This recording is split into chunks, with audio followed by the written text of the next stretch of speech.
Ngasigi oina laisram robasan control room operator Arambai Tenggol General Headquarter na khuyek piraba cherola makhak Miyamna thamjagi Amadi video asibu miyeng tabiriba pumnamakpu taramna okjabaga loinana ikai kumna buchari iramdam kanglaipak asida laibiriba praja miyam punamakki maphamda Arambai Tenggol gi makaidagi tangai fadana wafam khara khanganjari madudi hauzik asi Miyamna Arambai Tenggol bu thajaba nungsibagi oirambadi yai तौबदबु Arambai तेंगोलदा लाक्लिबा केससिंग Maru ओइना lump इंखोलगी case इमुंग मनुंग खन्नबा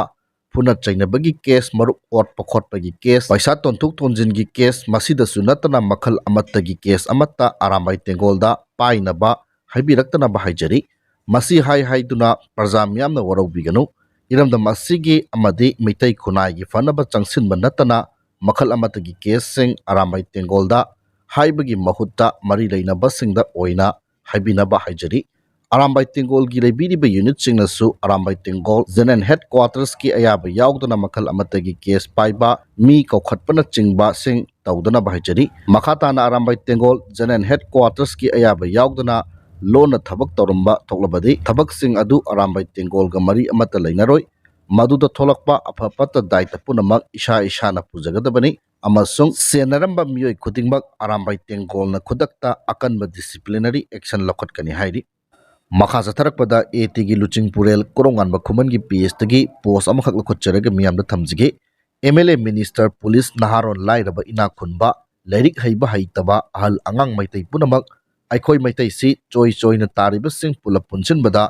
20 lakh sudre Amadi fertility rate ta 1.77 ta leire yamna thuna mutkhibagi pibamda leire haibasi khangna thabak tawminasi isa issue minai oihoni sidang khangminasi haiba wafam thamlakli makha satharakpada kwakaithil 360 hairiba PS asigi post amakhak miyamda thamjagi andro PS ki manung chana leiba Pairoi pat lokonda charu phudit marakta miyoi ama kaduna leiramle hairi matau kamdawna charu mai thabada miyoi adu yauribano khangdri miyoi adu hauzik phawbagi masak maming khangdri haiba wafam thamlakli makha satharakpada hi yai khomba news hairiba PS asigi post kharakhak lokhotcharaga miyamda khudol tamjagi Taksin Police na konba Soraching Wangma National Highway 102 da gari amana thomlamba oigini chingnaba Honda Activa registration number MN05 E0872 tongduna lakpa Nipan Suba MR gi rifleman ama laikanaba ngamdana laikhidre hairi thodok asi ngarang numidang pung nipan makhairom tarakpa duaida thokibani laikhidraba rifleman adu lamding chirapur maning lekaidagi Nomaithem Santi Kumar chahi nipu buhumdoi apokpa Nomaithem Irabot kawi hairi mahak hauzik kaksing commando da attest tawduna lairakpadagi haikak pokpi power sub station da deploy tawbani hairi makhatana kumbigi yaima model girls high school da hanglibi relief camp ta MP angomcha bimolamadi Congress party ki miyoi kia laktuni yingsinki maduda relief camp asida lairiba inmate singna MP angomcha bimolda mateng pangbina ba hairuba matamda MP asina piramgiba paukhumda inmate singna Thamoi shokna pena kidre hairi nakalamaromda lanjelaktuna relief camp singda changjafam lawduna leiriba sing asigi manakta politician sing laktuna politics tawbiganu haina wanguda hangba relief camp singda leiba internally displaced person IDP singna pongdokre wafam asi ngasi wangu ahalup mayai lekai community hall da pangthokpa pawmi singa unabada wanguda hangba relief camp ta leiba inmate singna pongdokibani inmate singna makha taraduna hai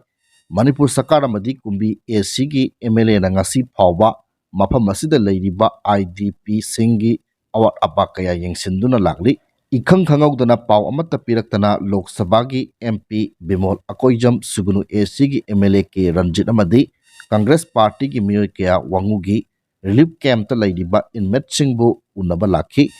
MP amana relief camp ta leiriba inmate sing unaba lakpagi paw tabada aduki matik harauki adubu IDP singna khalamba punamak tayonabada oina thoki matam sangna IDP sing relief camp ta leiriba asigi matangda wafam amata phongdoklamkhide madugi mahutta politics oiba maongda amana amabu hunbagi thabak oina satharamba si lebak thibani hairi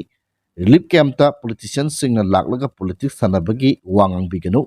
madugi mahutta matau karamna inmate sing asibu masagi mayumda hanjin hangadage haibadu politician singna punchinduna khanabiyu hairi hauzik oiriba Manipur gi phibam asida politics sanabagi matam nate politics ti mikhal maya da sanabiyo haina su pongdokhi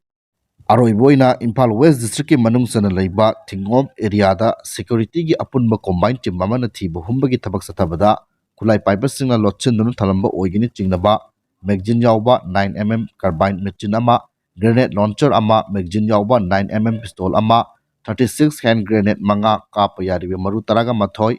fire cartridge tara 7.62 mm blank cartridge tara tube launching ama Talk Pro wireless set ama smoke grenade ama ga loinana stun cell ama pagat pangam le hairi makhatana Manipur State Power Distribution Company Limited MSPDCL gi official singna ngarang su tongan mafam singda red chathabada mai khazna thiram daba LT consumers ani mai kaktat khibaga loinana mai huralaga thalamba kaksing division area dagi miyoi ama sugunu division area dagi miyoi ani Thawal Division area dagi miyoi ama Moirang Division area dagi miyoi ama Kumbi Sub Division area dagi miyoi ama ga loinana Cycle Sub Division area dagi miyoi ahum punna miyoi mapan mai huralambadagi phagat kre hairi makhatana mai lana sinabasingi mathakta sapsaba thabak pakhet khigani haina MSPDCL gi General Manager na thadorokpa cherol amana khangalakli haiba wafam asi thamjaraga ngasigidi matang saida loishinjani